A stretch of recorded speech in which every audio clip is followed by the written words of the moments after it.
Welcome to Rambam in Depth. Today we'll be discussing the Rambam Hilchas Sotah, Perek Beis, Halacha Gimel. And this is a continuation from Halacha Beis. Halacha Beis, the Rambam lists the women whose suspicion of adultery does not allow them to be tested through the waters, the Maim HaMa'aririm, the bitter waters. And one of those women excluded is a woman who is deaf, she'ena shema, she can't hear.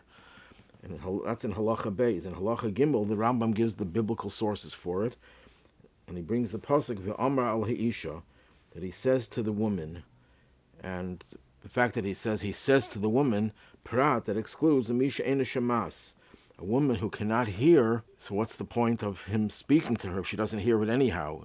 It's like speaking to the air.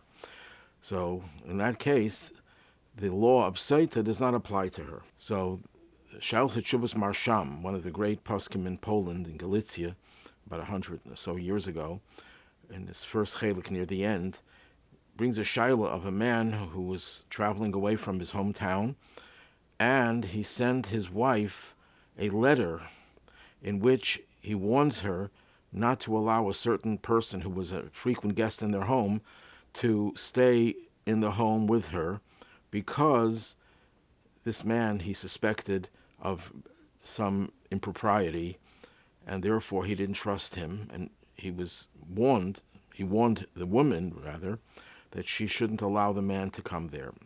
And the man did come, but that's a separate issue. The question is that considered to be a valid warning? Because the Torah says that you have to tell the woman, you have to warn her. Is the fact that he wrote a letter, ksiva, is the same thing as if he had said it. Now, in other areas of halacha, there's a big discussion about whether writing is the same as speaking. For example, if a person makes a vow, he's bound by that vow. But what about if he writes the vow? Does that constitute a vow as if he had said it? One could argue logically that writing is an action, speech is a minor action. The major action overrides and more potent than the minor one. So if a vow can be initiated through speech, certainly it can be initiated through writing. But on the other hand, the Torah, when it speaks about a vow, it uses the expression that means speech, so that maybe it's restricted speech. So there's a dispute among the Noda Yehuda, among others, Tzemach Tzedek and others, argue about this. There's also a question that Rabbi Kippur Eger discusses about counting Sfira. We count Sfira, the 49 days between Pesach and Shavuos. We say it, we vocalize the words, today is one day, today is 10 days of the Omer. What about if a person just writes it? Is that good enough? Rabbi Kippur Eger argues yes, that it would be good enough. Ksiva is kedibur, its writing is like dibur. So there can be different examples. If a person writes something in the middle of davening where you're not supposed to interrupt, is that considered an interruption? Or is it only if it's speech? In general, there's a dispute, and this is not directly related, but there's a Gemara in Erchin that talks about Shira, the song in the Beis HaMikdash, whether the principal fulfillment of the mitzvah of singing while they would bring the sacrifices was Shira B'Peh, was the vocal song, or was it the instrumental? And one argument is that instrumental is more than speech. It's an action. On the other hand, the halacha is that ika shira b'peh, that the vocal is more. So one could rationalize both sides of it. One could say that vocal is more powerful in song or in prose because it's expressing the deepest feelings. You're allowing your deeper thoughts to come out into the open.